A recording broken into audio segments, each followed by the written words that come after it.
आज हम लोग जानने वाले हैं वास्तविक संख्या यानी भारतीय।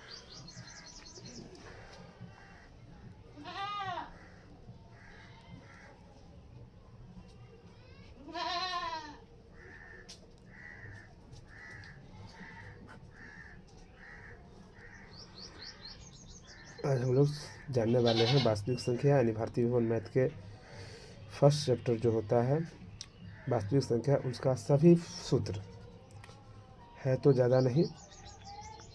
वास्तविक संख्या जानने से पहले हम लोग क्या समझते हैं कि कुछ संख्या के बारे में जानते हैं, है ना, जहाँ से ऑब्जेक्टिव, बहुत सारे ऑब्जेक्टिव पूछा जाता है। जैसे पहला होता है प्राकृत संख्या। तो प्राकृत संख्या हम लोग कहते हैं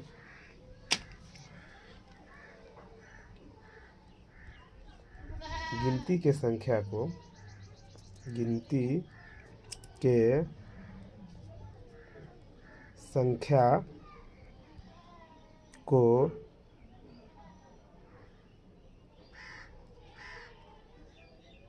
प्राकृत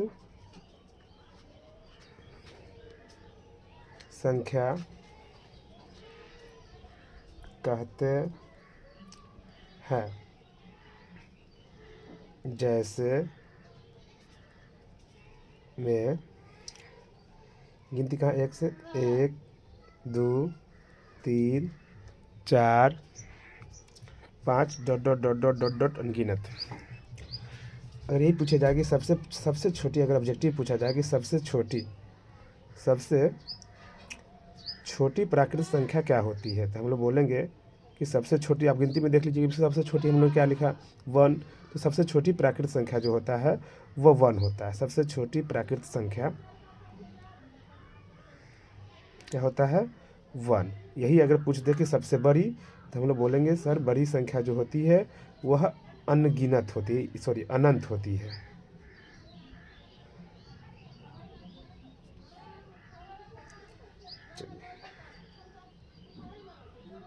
उसके बाद हम लोग समझते हैं सम संख्या।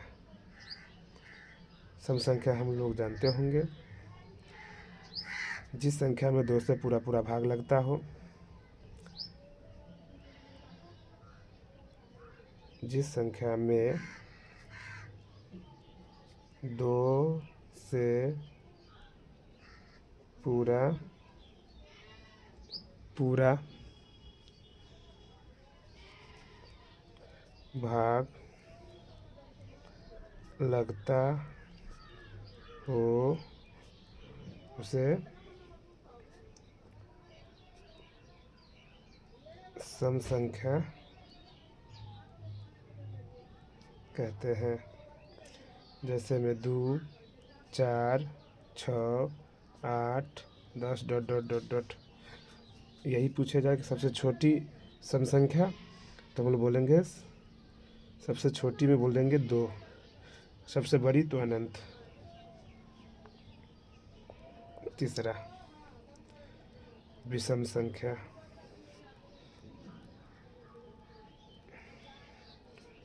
बोलेंगे जिस संख्या में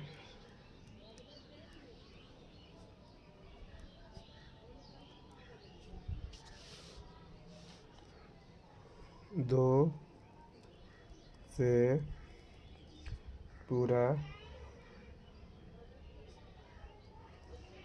पूरा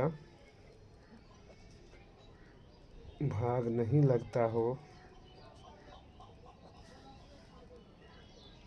उसे विषम संख्या कहते हैं।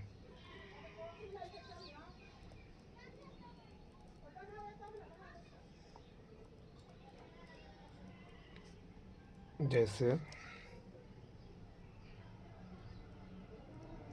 1 3 5 7 9 इत्यादि। अगर यही पूछा जाए कि सबसे छोटी विषम संख्या, तो हम लोग बोलेंगे 1 सर जी। सबसे बड़ी पूछा जाए तो उसका भी हम लोग क्या जवाब देंगे, अनंत। उसका आ जाता है पूर्ण संख्या।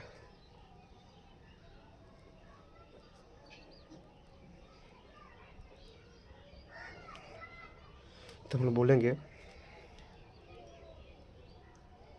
प्राकृत संख्या के परिवार में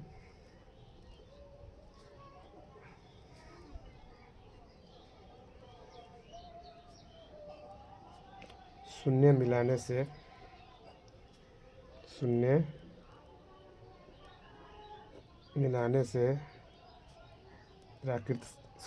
प्राकृत संख्या के परिवार में शून्य मिलाने से पूर्ण संख्या कहलाती है। पूर्ण संख्या कहलाती है। जैसे 0 1 2 3 4 डॉट डॉट डॉट डॉट। यहीं से एक ऑब्जेक्टिव और बनती है कि क्या पूछा जाए कि क्या सभी पूर्ण संख्या प्राकृत संख्या होती है, तो हम लोग जवाब देंगे नहीं। अगर यही उल्टा पूछा जाए कि क्या सभी प्राकृत संख्या पूर्ण संख्या होती है, तो देख लीजिए सभी प्राकृत संख्या यानी 1 से प्राकृत संख्या स्टार्ट होता है, हाँ, तो हम लोग जवाब देंगे हाँ, सभी प्राकृत संख्या जो होती है वह पूर्ण संख्या होती है। चलिए 5वां हम लोग जानते हैं, प्राकृत हो गया, सम हो गया, विषम हो गया, पूर्ण हो गया। अब जानते हैं हम लोग भाज्य।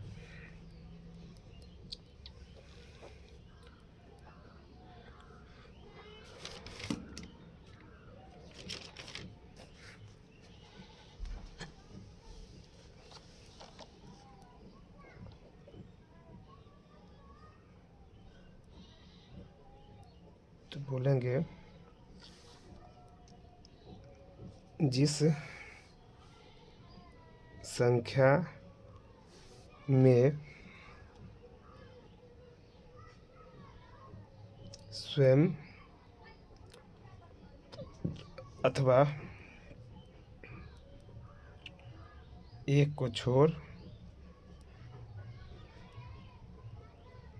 किसी और संख्या से भी भाग लगता हो, उसे भाज्य संख्या कहते हैं। उसे भाज्य संख्या कहते हैं। जैसे 4 6 8 9 इत्यादि।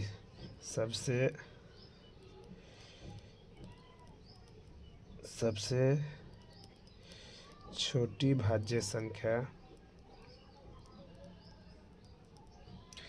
4 है। अच्छा, भाज्य संख्या को ही हम लोग यौगिक संख्या भी कहते हैं।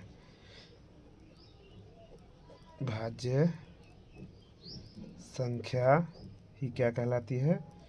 यौगिक संख्या।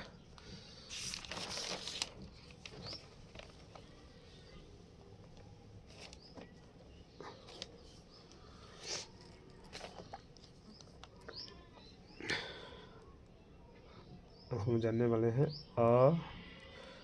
अभाज्य संख्या। तो लिखेंगे कि जिस संख्या में सिर्फ स्वयं अथवा एक से भाग लगता हो,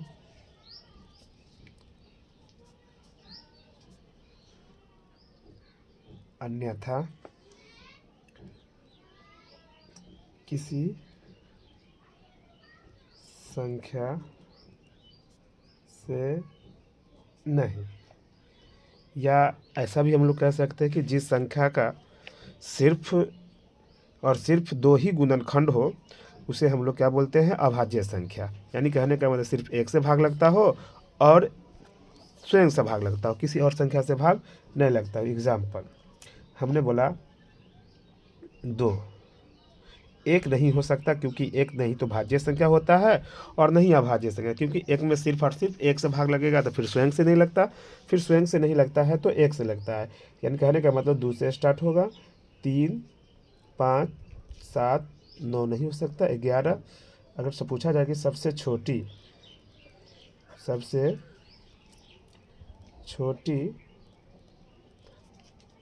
अभाज्य संख्या, तो हम लोग बोलेंगे कि सर जी 2 है। सबसे छोटी अभाज्य संख्या क्या होता है? 2 होता है। और अभाज्य संख्या को ही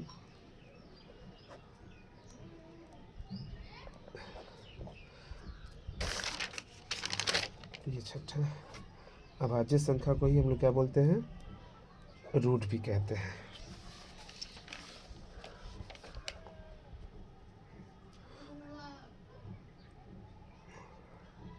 अगर पूछा जाए दो अंकों की नोट में 2 अंकों की सबसे बड़ी अभाज्य संख्या, सबसे बड़ी अभाज्य संख्या, तो क्या हम बोलेंगे हम लोग? 97। 1 से लेकर के 50 तक संख्याओं में जो होती है, 1 से 50 तक संख्या में 15 अभाज्य संख्या होती है, जबकि 1 से 100 तक के कुल कितना हो जाएगा?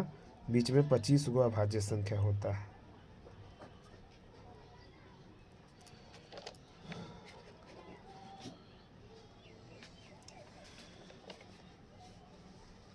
उसका आता है परिमेय संख्या। हम बोलेंगे P बट्टा Q के लघुत्तम रूप को परिमेय संख्या कहते हैं। जैसे 2/3, 5/8, 5, 3, क्योंकि इसके बट्टा में हम लोग एक एक लिख सकते हैं। 0.2 भी परिमेय कहलाए, क्योंकि हटा करके हम लोग बट्टा में 10 लिख सकते हैं।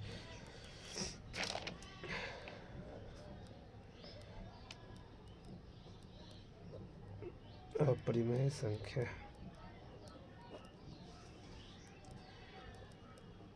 जिसे P/Q के लघुत्तम रूप में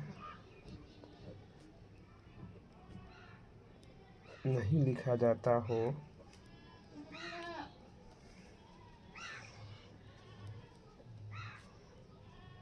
उसे अपरिमेय संख्या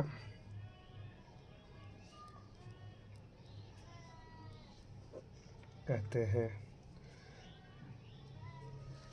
अर्थात रूट में हो और उसका पूरा पूरा वर्ग न होता, उसका पूरा पूरा वर्ग न होता हो।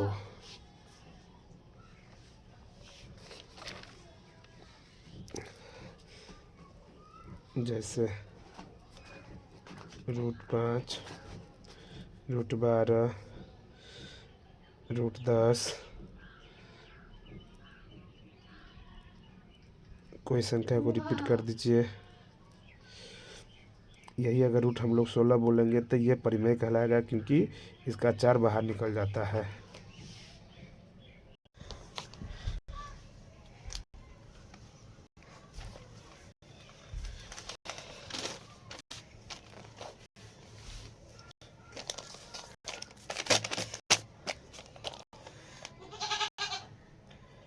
चलिए, सह अभाज्य संख्या, बहुत ही जरूरी चीज। सह अभाज्य संख्या किसे कहते हैं? कहने का मतलब कि जिन दो संख्याओं का मौसा जिन दो संख्याओं का मौसा एक हो उसे सह अभाज्य संख्या कहते हैं। समझाया? जिन दो संख्याओं का मौसा एक होता है उसे सह अभाज्य संख्या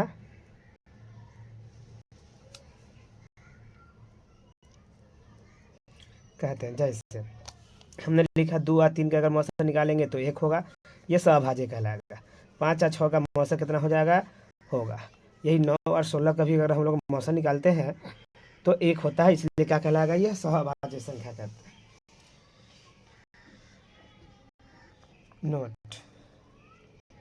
2 अभाज्य संख्याओं का मौसा 1 होता है। 2 अभाज्य संख्याओं का मौसा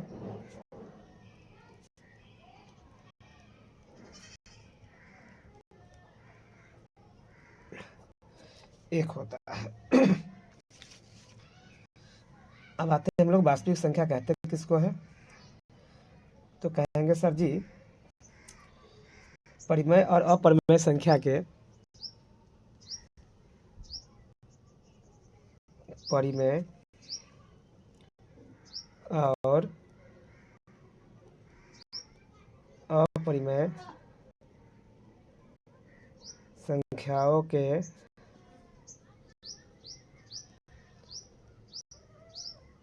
समूह को वास्तविक संख्या कहते हैं।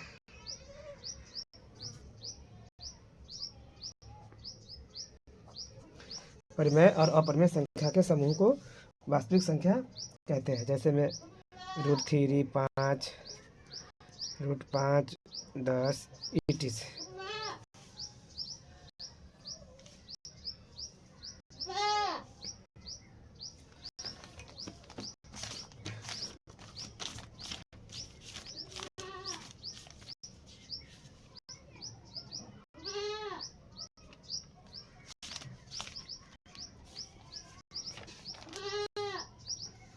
चलिए, इसका आता है फार्मूला में आते हैं हम लोग। अब आ जाता है भाग एल्गोरिदम का फार्मूला। भाग एल्गोरिदम, जिसको हम लोग कहीं कहीं पर थेल्सपर में भी कहते हैं। भाग एल्गोरिदम यानी होता है A बराबर में BQ प्लस में क्या होता है R, जहाँ Q बराबर नहीं 0 होता है।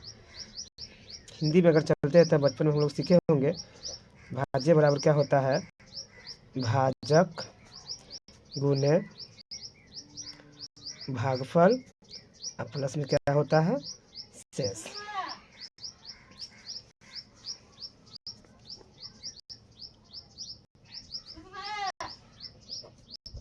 समझ जाइए।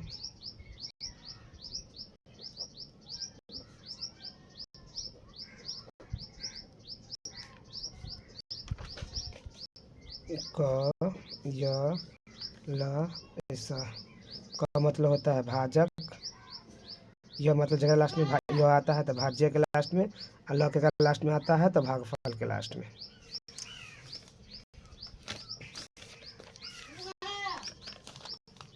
एक फार्मूला।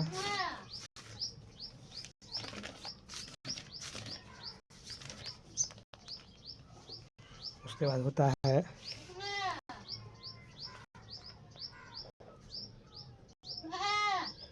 मौसा गुने लसा बराबर पहला संख्या गुने दूसरा संख्या। बोल दीजिए, पहला संख्या गुने दूसरा संख्या, या संख्याओं का गुणनफल भी हम लोग कह सकते हैं। यही अगर मौसा बराबर पूछते हैं तो ये इधर रहेगा पहला गुने दूसरा रहबे करेगा, पहला संख्या गुने दूसरा संख्या। अब मौसा है तो बट्टा में गुना वाला हम लोग समीकरण जन्म करते हैं, मौसा यहाँ छोड़ देते तो गुना वाला इधर जाता क्या हो जाएगा? भाग में क्या हो जाएगा? लसा। यही अगर लसा बराबर अगर हम लोग फार्मूला मांगते हैं तो क्या हो जाएगा? पहला संख्या गुने दूसरा संख्या, बट्टा में क्या हो जाएगा, मास।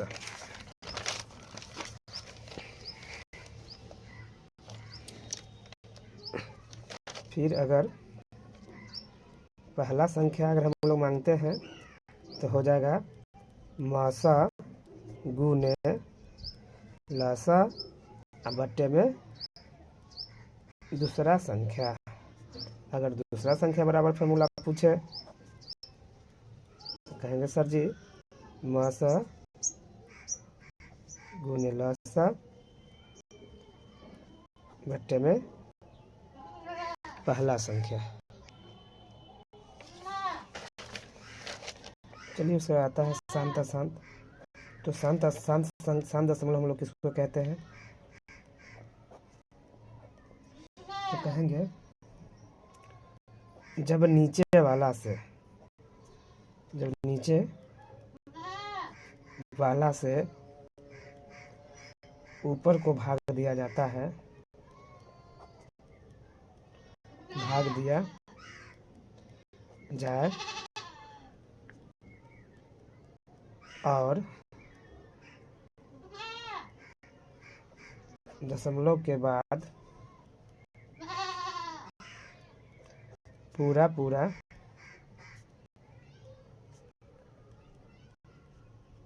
कट जाता है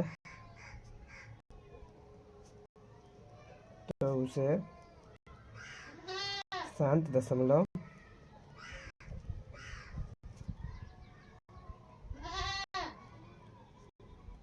कहते हैं।